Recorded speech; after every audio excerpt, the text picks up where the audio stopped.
All right, we're going to be going into speaking about John the Baptist tonight. 今日はヨハネのバプテストのヨハネについて話していきたいと思 We're い going to ま be す。 looking at Matthew 11. If you want to open your Bibles, マタイの11章をお開きください。 or you can look here.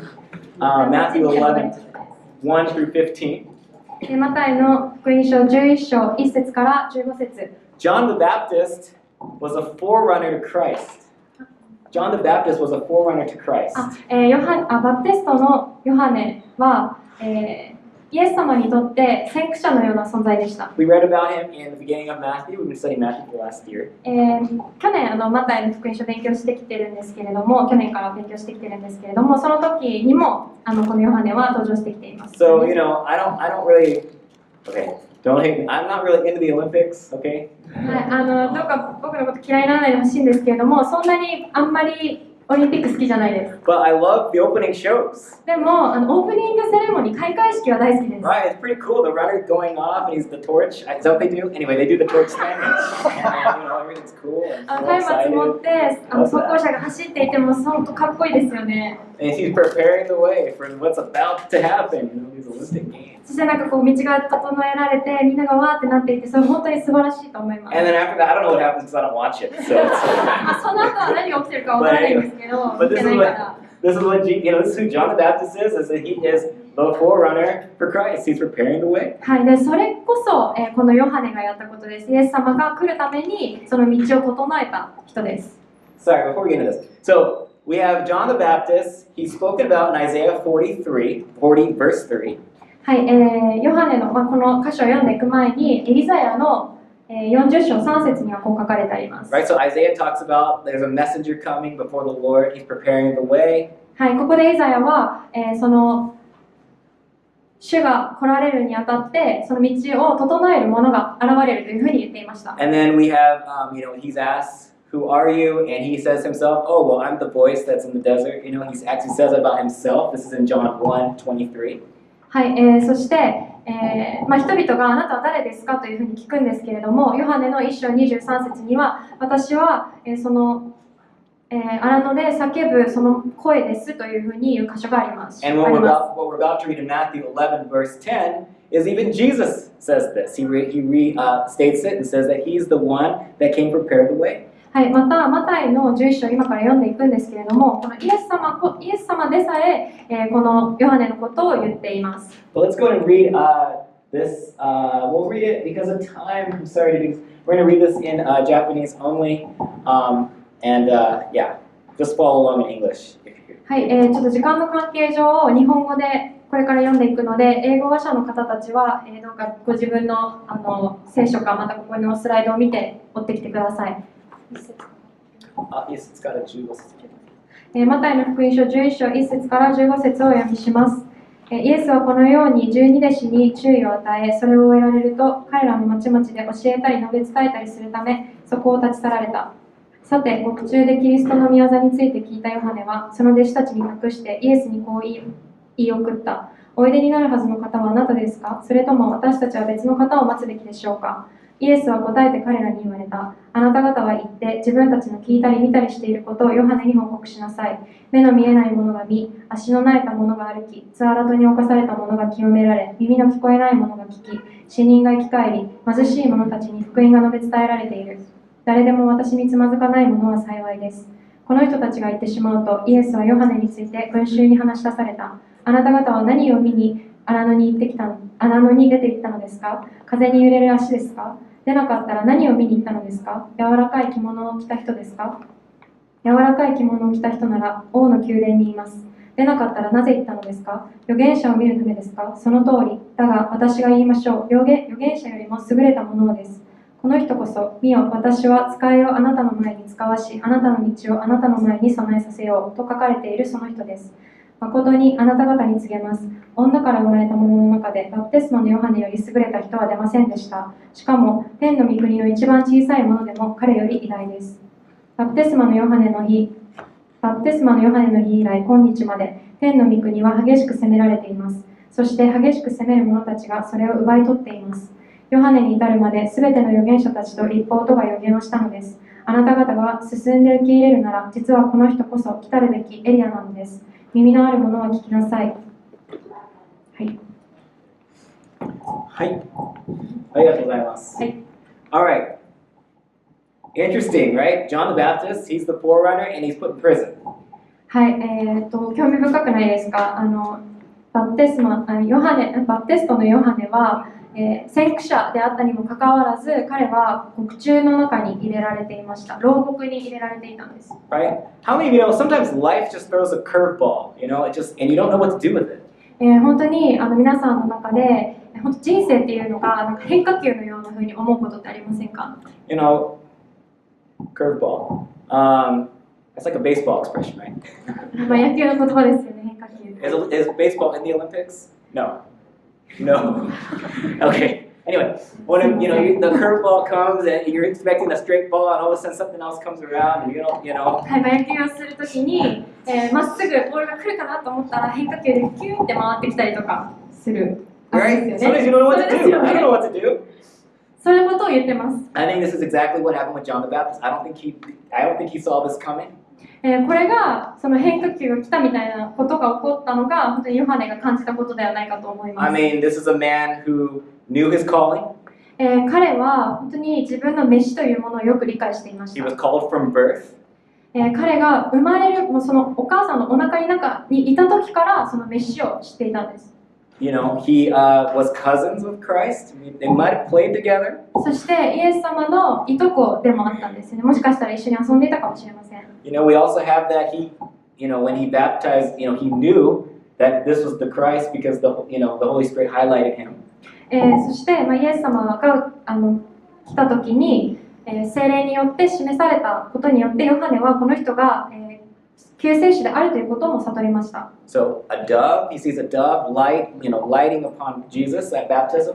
はい、イエス様に洗礼を授けたときに、鳩がイエス様の上に下って、聖霊が下って、そしてこの方が救世主であるということをヨハネは知っていたんです。And even more, as he hears a voice from heaven, I mean, that's pretty spectacular. それ以上に天から声が聞こえて、その声も聞きました。This is my beloved son, whom I'm well pleased. これが私の愛する子、私は彼を喜ぶというふうに天から声が聞こえてきたのもヨハネは聞いていました。As we read, Jesus honors him by saying he's the greatest man that ever lived. そしてまたイエス様は彼がこの地上で生きたものの中で一番偉大であるとさえヨハネのことについて言っています。And we also read that Jesus says that he's actually more than a prophet. そしてイエス様はまたヨハネについて彼は預言者以上のものであるというふうにも言われました。I mean, these are some pretty great things, right? これらすべて本当にすごいことだと思いませんか？ Life should be perfect and good, the favor of the Lord, everything should be wonderful. こんなに完璧で、そして神様から愛されていて、素晴らしいはずではないでしょうか。But like John, he lives like us, he lives in an imperfect world. でも私たちと同じように、このヨハネも、完全ではない世界に生きていました。And there's this evil ruler in Galilee. そして、ガラリアに、とても悪い、Like a governor, he's a governor of Galilee. 統治者がいました。And he's offended at John. そして彼は、ヨハネに言われたことに対してものすごく怒ったんです。Why? Because he wanted to marry his sister-in-law, his brother's wife. なぜなら、その、ガリラヤの統治者は、自分の お兄さんのお嫁さんと結婚しようとしたからです。And so this is against Mosaic law. So John the Baptist, he spoke against this. でも自分の、法律的な兄弟と結婚するということはモーセの律法に反していたので、ヨハネはそのことについて、物申しました。And so here comes that curveball. He gets arrested. でもそのことが原因で、変化球が来て、そしてヨハネは牢獄に閉じ込められることになりました。What happened? 何が起こったのでしょうか？ I mean, right? What happened? I mean, I knew my will. I was doing God's will. All these things. What happened? ヨハネはなんでこんなことが起こったんだと思ったんだと思います。私は、その神様の召しのために働いているはずなのに、なんでこんなことが自分に起こったんだというふうに。I mean, if you're put in prison, would you think the same?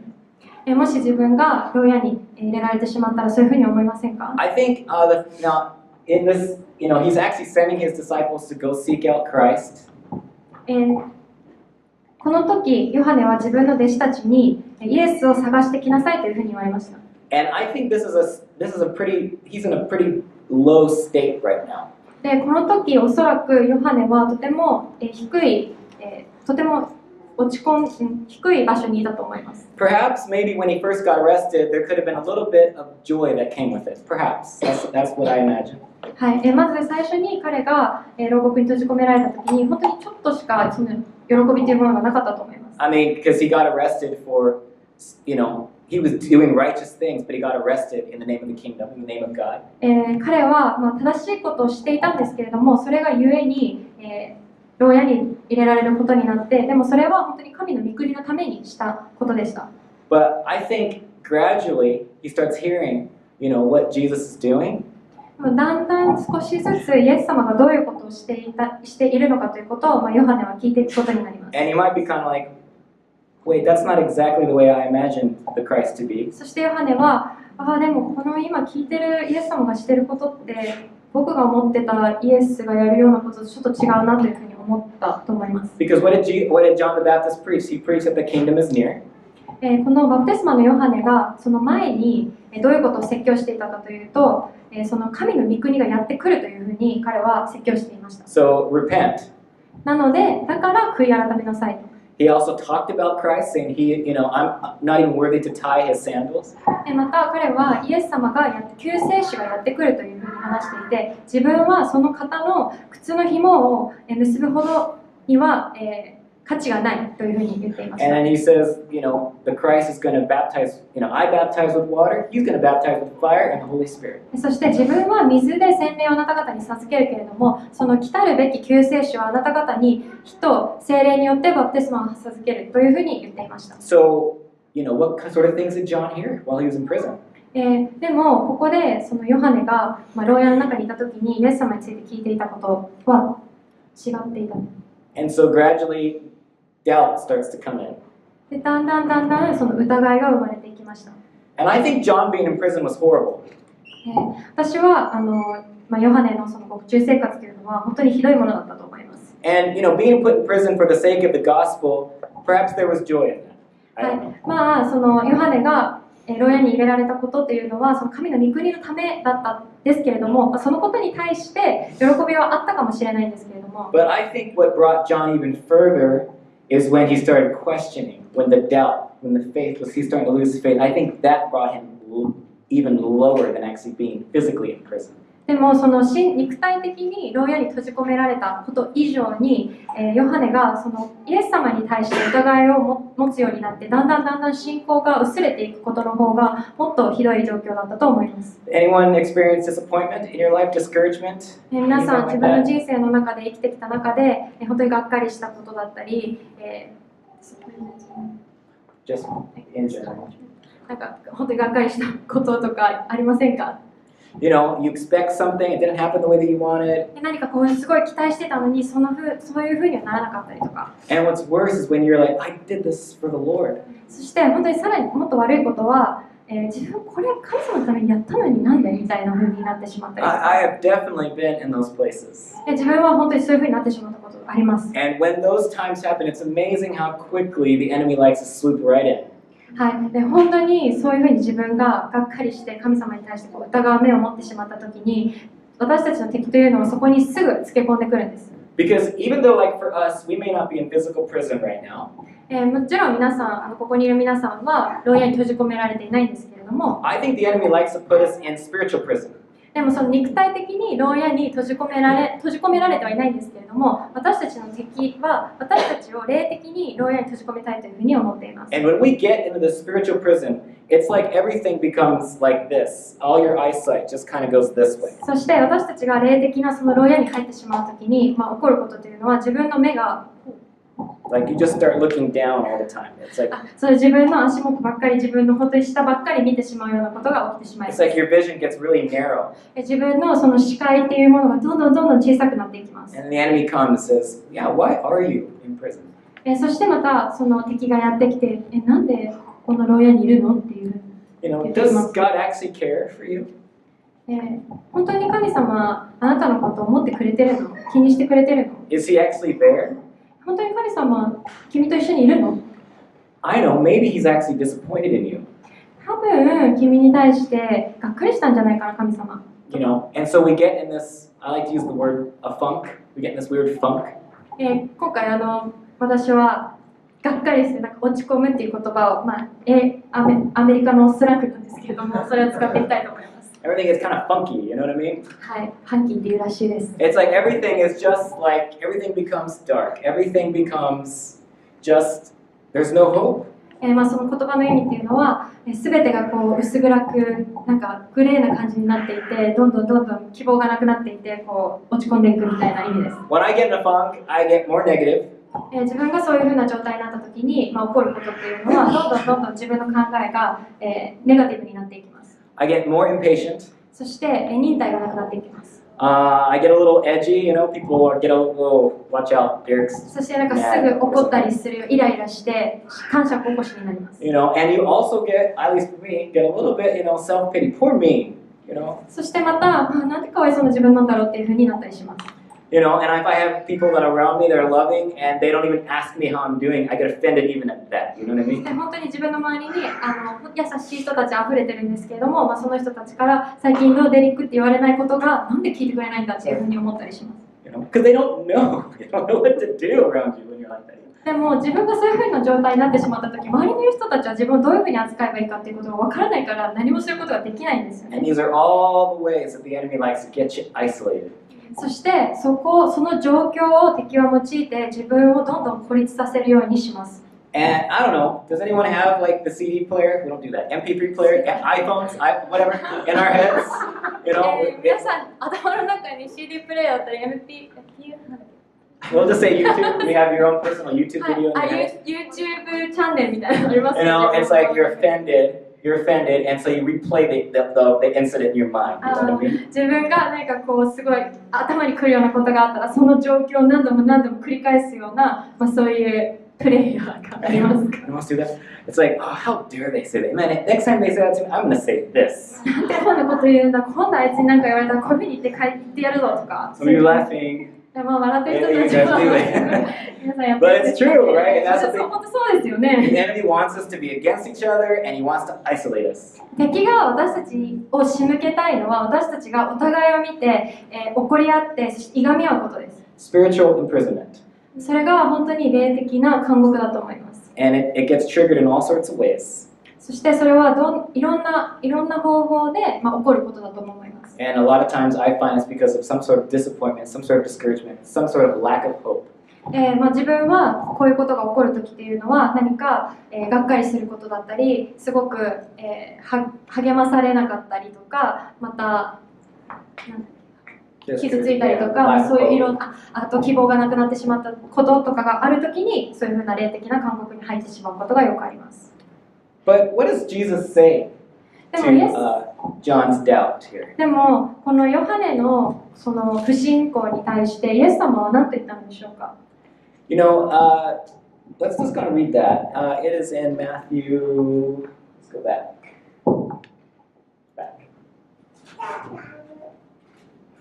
Yes. Verse 4 to 5. はい、マタイの福音書の11章の4節と5節を皆さん見てください。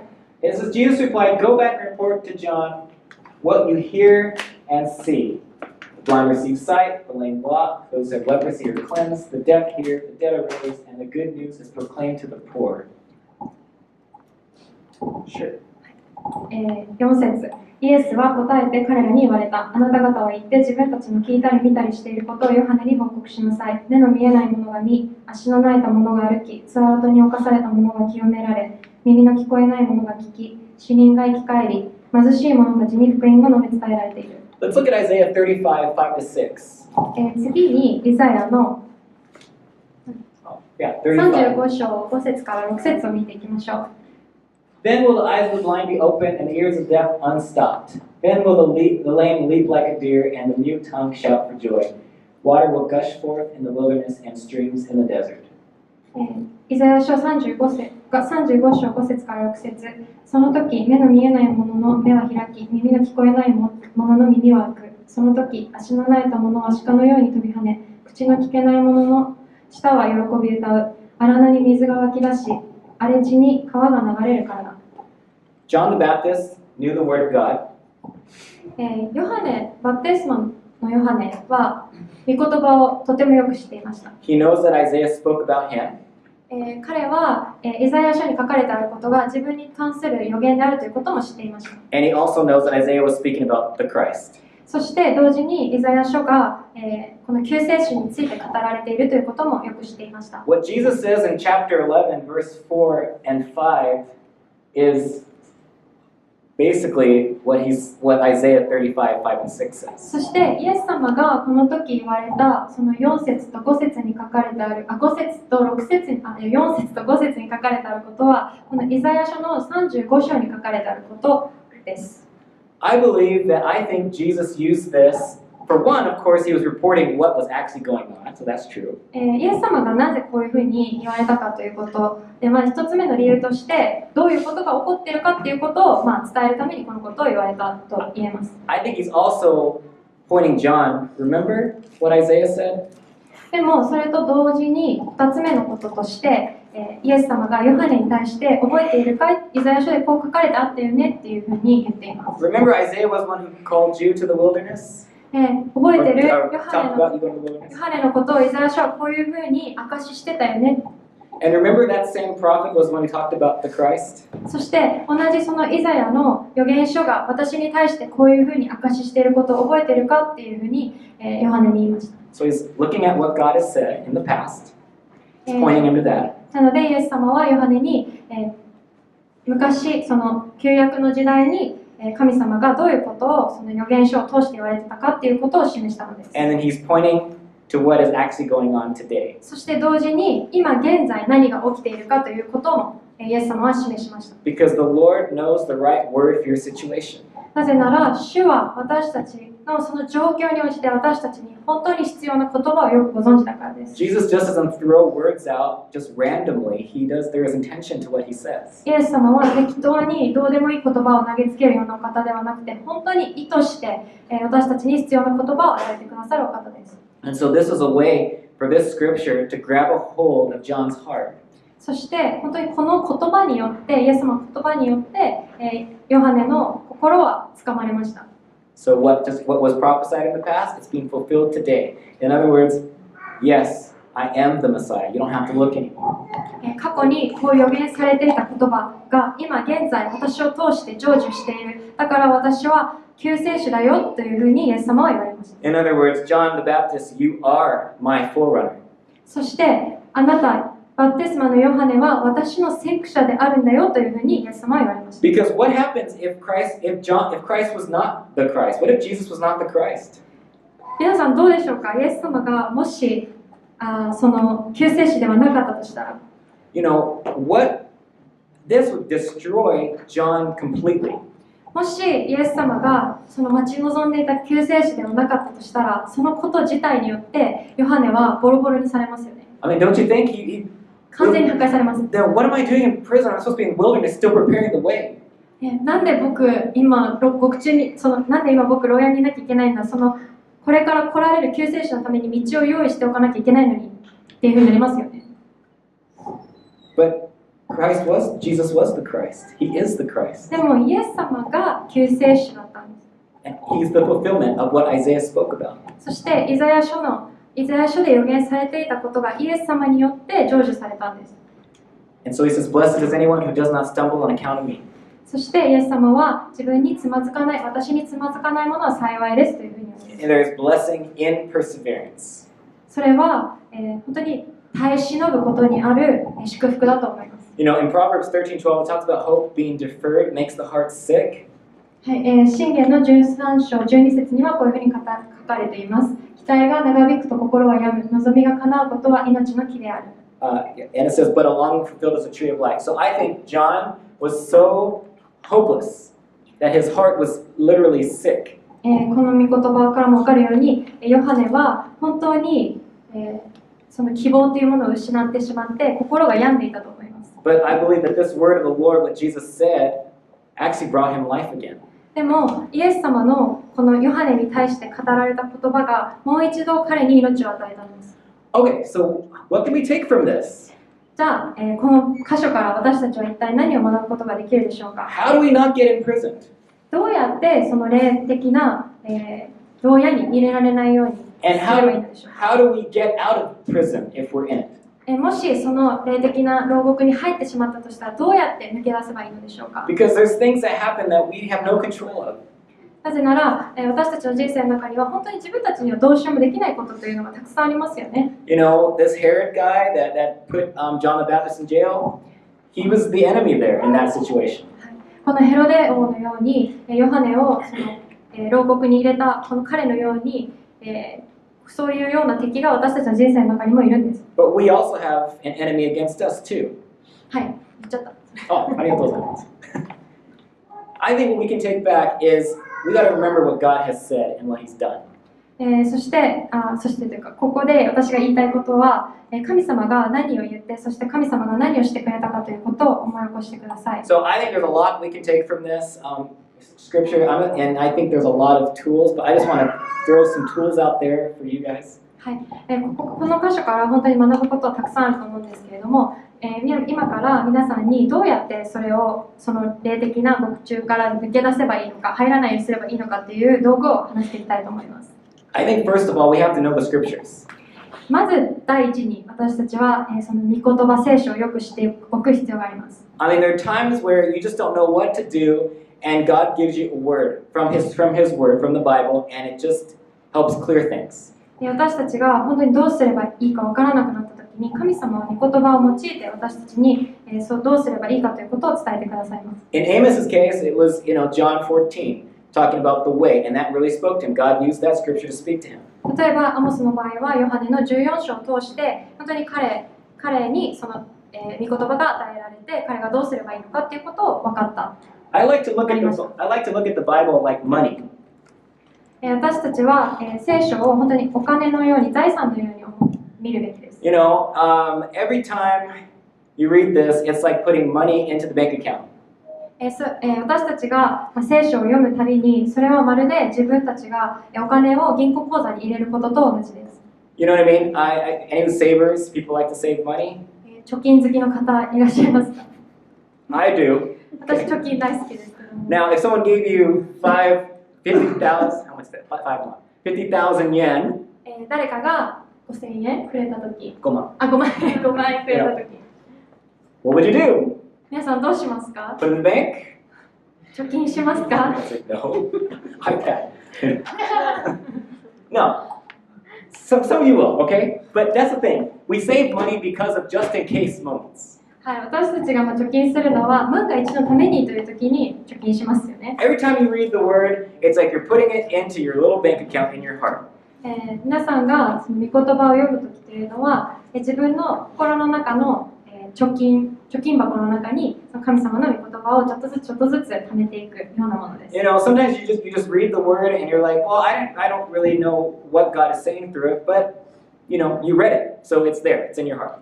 時にその聖書を読んでいてこのことを通して神様何を言いたいのかなって思うこともちろんあると思うんですけれども、その時ですらその御言葉を私たちは読むことによってそれが心の中にどんどん溜まっていってるんです。And then when something happens, the Holy Spirit reminds you of that scripture.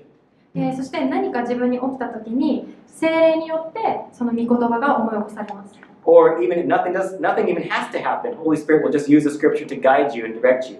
何も起こらなかったとしても、それでも聖霊様は御言葉を用いて私たちを導いてくださいます。You know what I mean? So like money, I need this 50,000 yen right now because I want to buy an iPad, okay? And Holy Spirit says, yeah, go for it. You know, that's kind of the deal. Kind of, for example. You guys get what I mean. ひどい例なんですけれども、5万円もらった時に自分が iPad を欲しくて、聖霊様に聞いて、聖霊様がじゃあ5万円使って iPad 買ったらいいよって言ってくれるってことだよね。本当にごめんなさい。はい、本当にごめんなさい。そういう感じの。I'm saying that at the right ちょっと言ってみただけなんですけれども。that money will come in handy somewhere, okay? はい、でもそういうふうに思ってた時に、ちょうどのお金が自分の元にやってくるということ。But how do you know if God is saying or He's directing you if you don't know the scriptures? でも、どうやって私たちが御言葉を知らないのに、読んでいないのに、神様が私たちを導くことができるのでしょうか？ If you don't know the Bible, you don't know if God's saying what He's saying or how He's leading you. もし自分が聖書を読んだことがなかったとしたら、どうやって神様が私たちに何をおっしゃっているかということを理解することができるのでしょうか？ He's never going to say anything contrary to His word. なぜなら、神様が言われることは聖書に書かれてあることと必ず一致しています。So there's comfort in the scriptures. なので、皆さん、御言葉を本当に読んでください。Another thing I think we take from this is look at what God's doing. That's what Jesus is saying. Look at what I'm doing. Look at what God is doing. 次に私が言いたいことは、神様が何をなされているかということに注目してください。We talk about, God, chasing God, chasing God. It's so fun, honestly. 本当に神様を追いかけてください。すっごい楽しいです、神様を追いかけること。Going on adventure, seeing what God is doing elsewhere, other places. 他のところに冒険に行って、神様がどういうことを違う場所でされているかということを見てみてください。I mean, anyone ever done that? You feel like the Lord's saying, just take a day trip out somewhere, and you don't even know where you're going, but the Lord's going to show you, and you have fun. 皆さん、こういう経験ありませんか？何か一日どこかにお出かけに行っておいでって神様に言われて、でもどこに行くのかもよくわかんないけど、とりあえずどこかに行ってみようって思ったこと。Find encouragement by what God is doing in other people's lives. そして他の人たちの人生の中で神様がどういうことをされているのかっていうことを知ることによってどうか励まされてください。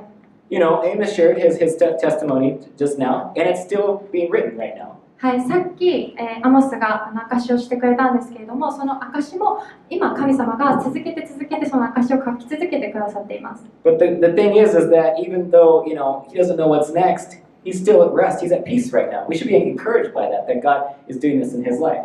アモスは次に何が起こるかということを、必ずしも全て理解しているわけではないんですけれども、本当に神様によって今平安があるということに私たちは励まされるべきであります。Ever read things about what God is doing in other places of the world, missionary letters, other things like that? 他にも宣教師が書いた手紙だったりとか、この地上の中で神様が他の人たちの人生の中で何をなされているかということを見てみてください。You're not going to see news on the news. God doesn't usually make it on the news, okay? Like when you watch the news, there isn't going to be an article about someone finds Christ or God did this in a village. No one reports on that. はい、私たちがニュース見るときに、この人がキリストを見つけたとか、この人が救われたとか、そういうニュースは見ないですよね。But that doesn't mean God's not moving. でも、だからといって、神様は何にもこの地上でしてないという意味ではありません。してないということではありません。I think He's always doing something. 神様は絶えず働かれて、絶えず何かをされている方です。Be encouraged by what God's doing. なので、神様がなしているその見業を見て、そしてそのことに励まされてください。See what He's doing in other people's lives. 他の人たちの人生の中で神様が力強く動いてくださっていることを見て励まされてください。Building memorials is my next point. Building memorials. はい、次が、記念碑を建てるということです。Anyone, you guys know the story of Joshua, chapter 4, talking about crossing the Jordan River? はい、ヨハネじゃない、すいません。ヨシュアの、ヨシュア記の4章に書かれてある、ヨルダン川を渡った時に、そのヨシュアたちが岩を置いていったという話、皆さん覚えてますか？ You can look at it if you'd like later or no, whenever. But basically, Joshua is leading Israel across the Jordan River, and God holds the river back like He did with the Red Sea. 皆さん気になる方は後で読んでいただきたいんですけれども、ヨシュアがそのイスラエルの民たちをヨルダン川を連れて行った時に、そのヨルダン川の川を神様が抑えてくださって彼らは通ることができたというお話がここに書かれてあります。What does God say? 神様は何をここで言っているのでしょうか？ He says, take stones from the river and collect it in this place. Build a monument. はい、神様が言われたことは、その石を取って、その石を積み上げ、石をその場所に置いて、そしてそこを記念碑としなさいというふうに言われます。He says this so that you can tell your kids can tell their kids, etc.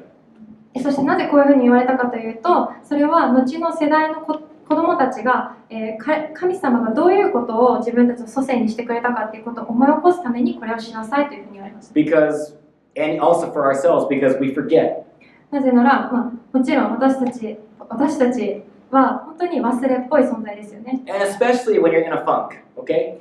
本当特に自分が気分が落ち込んでしまった時にそういう状態になってしまうと思います。If you're looking down, feeling sorry for yourself, all these things, okay, that just naturally, it's part of people, we do this, right?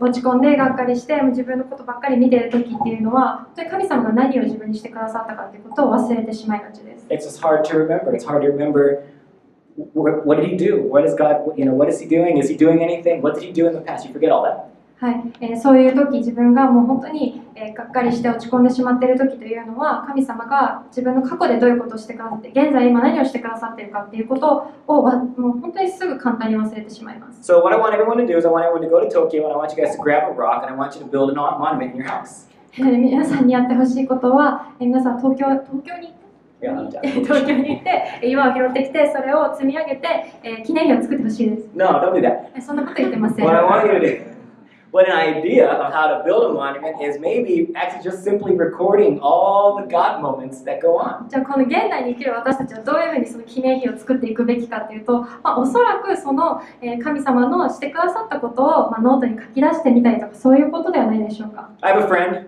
私には友達がいます。And 2017, he wrote this at the end of the year.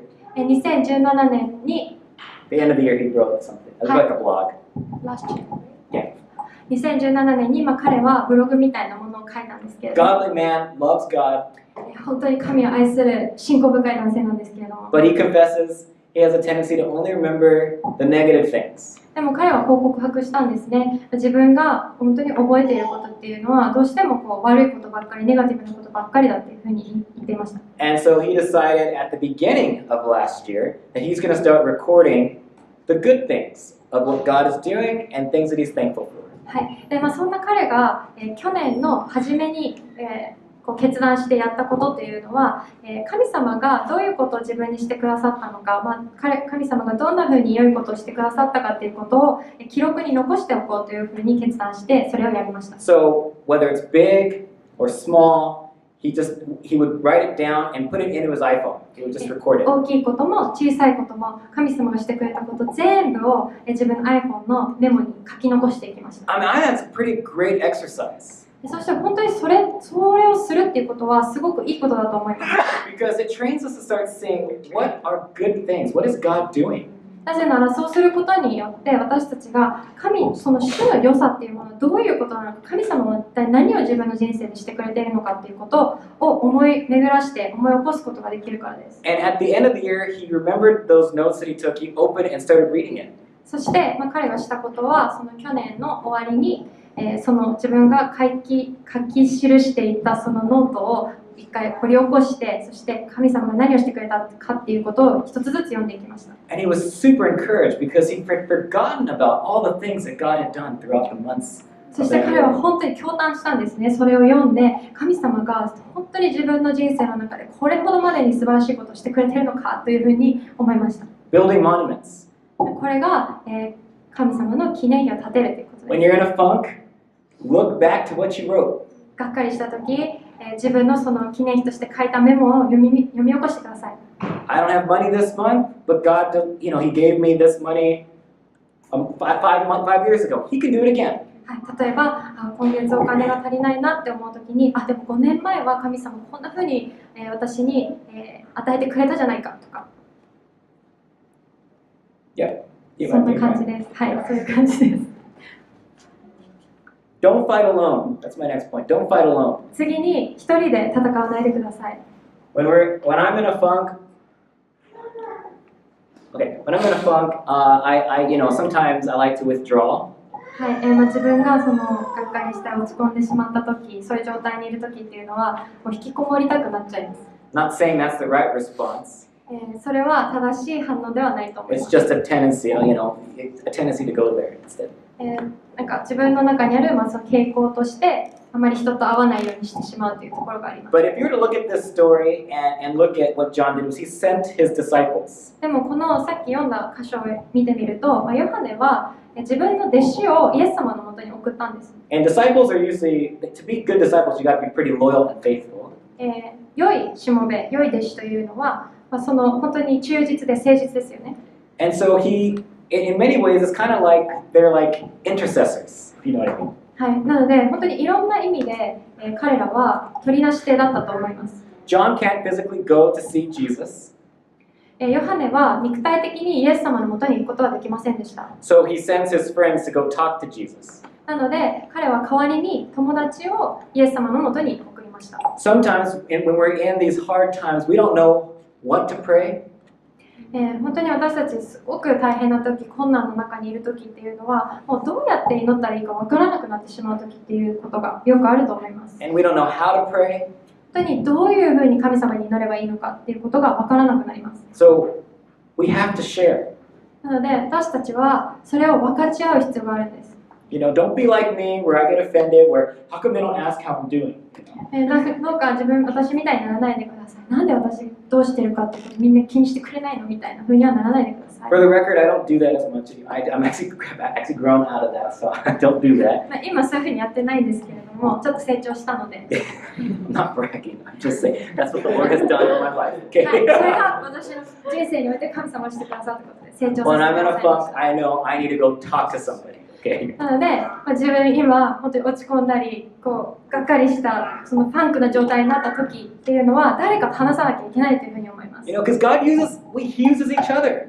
なぜなら神様は私たちお互いを用いてくださるお方だからです。 Maybe one of your friends is going through the same thing. They went through the same thing years ago. You had no idea, and they have an encouraging word for you. もしかしたら自分の友達は全く自分と同じような状況を通っていて自分を励ますことができるかもしれません。 Maybe they're praying, you know, and God gives them word for you. You know, a scripture verse or something. もしかしたら、その友達が祈ってくれて、そして、自分に対して神様がその御言葉を彼らを通して与えてくれることがあるかもしれません。So don't fight alone. Don't fight alone. どうか一人で戦わないでください。一人で戦うのはやめてください。Find people that you trust, that you love. どうか、本当に心から信頼できて愛する人、友達を見つけてください。Find people who aren't going to agree and just say, you know, just feed. You know, find people. What I mean is, find people that are going to call you up. They're going to point you to Christ. どうか自分の聞きたいような何でも自分が言うことに対して賛成してくれるような人ではなくて、本当に自分を立て上げてくれるようなそういう人、友人を見つけてください。 Right? You get what I mean? Sometimes we can. Yeah, that person is horrible too. I agree. And then that's the end of it. It's like, you know, no. そうたまに、本当にあの人最悪だよねって言ってしまってそれでも終わりみたいなそういう友人関係もあるかと思うんですけれども、 Find someone who's going to encourage you, point you to the Word, point you to God. そうじゃなくて本当にあなたを励ましてイエス様に本当に目を向けさせてくれるようなそういう友達を見つけてください。そういう人を見つけてください。 Know the scriptures? なのでおさらいすると、御言葉を知る。See what God's doing. そして神様が何をしてくれたか、何をしてくれているかということを知る。Build your memories with Christ, your diary with Christ. はい、神様のその記念碑を立てる、記念日記を作る。Seek people who can fight for you and with you. そしてあなたのために戦ってくれる人、あなたと一緒に戦ってくれる人を探してください。What I want to end right here is Matthew 11:7 to 15. Jesus talks a lot of honor. He brings a lot of honor to what he talks about with John the Baptist. はい、この、今夜読んだマタイの福音書の11章の4節から7節から15節のところで、イエス様はヨハネについて本当に良いことを言っているんです。And there's of course a lot we can pick more to pick out of this. Okay. もちろんここから本当にたくさんのことを私たちは学ぶことができると思うんですけれども、 But I felt like the Lord wanted me to focus on what we talked about tonight. はい、でもここで今夜神様が注目してほしいところというのはここだと思います。 But one thing that grabbed my attention is verse 7. It says that when his disciples left is when he said all these wonderful things. でも自分が、ちょっと心に留まったところというのはこの11章の7節のところで、この弟子たちが行ってしまった後にイエス様がヨハネについてその群衆に話し出されたというところです。 Wouldn't it have been nice for Jesus to say all those wonderful things to the disciples so that they can tell, John that? もしそのイエス様がヨハネの弟子たちがいる前でこのヨハネについての素晴らしいことを言ったとしたらこの弟子たちはそれをヨハネに告げることができましたよね。 Now there's reasons why Jesus did say these things to address the crowd and saying, who he is and talking about who John is.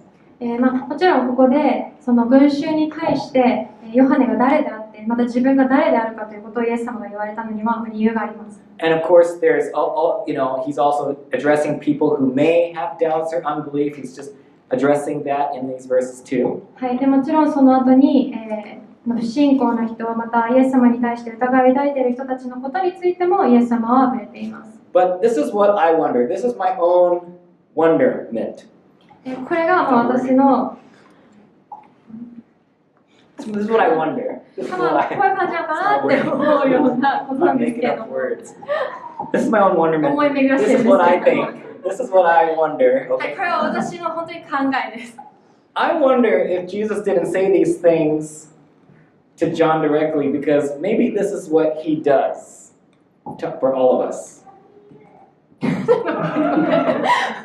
I wonder if maybe Jesus didn't tell John directly because this is what he does with us. はい、私はこういうことなんじゃないかなっていうふうに思っていることは、イエス様がヨハネに対してこのヨハネについてよく思っていることを言わなかったっていうことは、私たちに対してもイエス様はそういうふうにされているんじゃないかなというふうに思います。I think if you asked the Lord what he thought of you, he would tell you. あ、ごめん、I missed it. Oh, it's okay. I think if you ask the Lord, what do you think of me, he will tell you. はい、すいません。もし私たちが神様は私のことについてどう思ってますかってイエス様に言ったとしたら、イエス様はこういうふうに思ってるよって必ず言ってくれると思います。But in Psalm 139 talks about how his thoughts, you can't even count his thoughts. It's like the sand on the seashore. That's what David's talking about for himself. はい、でも詩篇の139章にはこういうふうに書かれてあって、その神の見思い、その見計りごとっていうのは、ビーチの砂の数よりもはるかに多いというふうに書かれてある聖書箇所があります。So I think there's things that God does tell us directly, but I think it's endless. I think you'll just be sitting there all day. でそれが神様が私たちに対して思ってくださっていることで、もし私たちが聞いたところでそれを語り尽くすことはできないんです。So what I'm saying is this. 私がここで言いたいことはこういうことです。If you're in a funk, okay? If you're in a funk, one of the things that you think is that maybe God is mad at me or whatever, okay? 皆さんがっかりした、落ち込んだりした時っていうのは、もしかしたら、自分も神様は怒ってるのかな、なんかもうほっとかれてるのかなっていうふうに思うと思います。And maybe even you, because you're also doubting him. I mean, there's like, he could not like me anymore because I'm doubting him. そして、さらに、もう自分は本当に神様に対して不信仰な思いがあるから、もうイエス様は私のことなんて愛してくれてないんじゃないかっていうふうに思ってしまうこともあると思います。Isn't it like the Lord to just say for him to be like, well, that's not how I see you? もしそのイエス様が、そういうふうには思ってないよって言ってくれたらどうでしょうか。I mean, right? Like you may be totally down, but Jesus knows who you are. 自分が本当に落ち込んでいたとしても、それでもイエス様はあなたのことをよく知ってくださっています。You're the apple of his eye. なぜなら神様にとって私たち一人一人は本当に目に入れても痛くないほどの存在なんです。本当に大切な存在。You may be in this place, but he still loves you. どんな状況に自分が落ちてしまったとしても、いたとしても、それでも神様はあなたのことが大好きで仕方がないんです。And he's still saying all these truths about you. そして神様はその状況にいるあなたに対してあなたの真実をあなたに対する真実を語ってくださいます。I'm a failure, God. I'm a failure. God doesn't see you like that. He doesn't see you as a failure. 神様、私は本当に失敗者です。もう本当に失敗してしまいましたって言ったところで、神様はそんな風にあなたのことを見てないよって言われます。I just keep making all these mistakes. I am just so stupid. The Lord doesn't see you as a mistake maker. He doesn't see you as someone who's stupid. 本当にたくさん間違いを犯してしまった。もう自分は本当に、悪い、もうどうしようもない人間だっていうふうに思っている時ですら、神様はその、間違いを犯すような人だっていうふうには見てないよというふうに言われます。Because he knows who you are. なぜなら、主はあなたが本当にどういう人間か、どういう人かっていうことをよくご存知だからです。And I think he's always speaking truth over us and speaking loving things over us.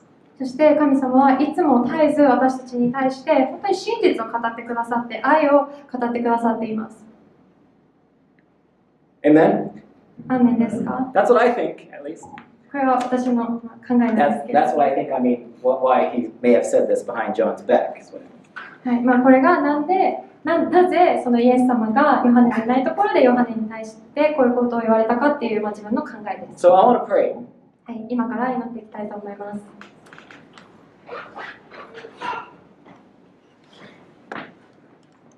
if you need prayer, you can turn to anybody in here. They're more than happy to pray for you. People in the back, you can, yeah. はい、皆さん祈りが必要だなと感じる方、祈りがどうしても必要だというふうに思う方は、どうか周りの人にお祈りお願いしてみたり、あと後ろに祈りのチームがいるので、後ろに行ってお祈りを受けてください。So we pray. お祈りします。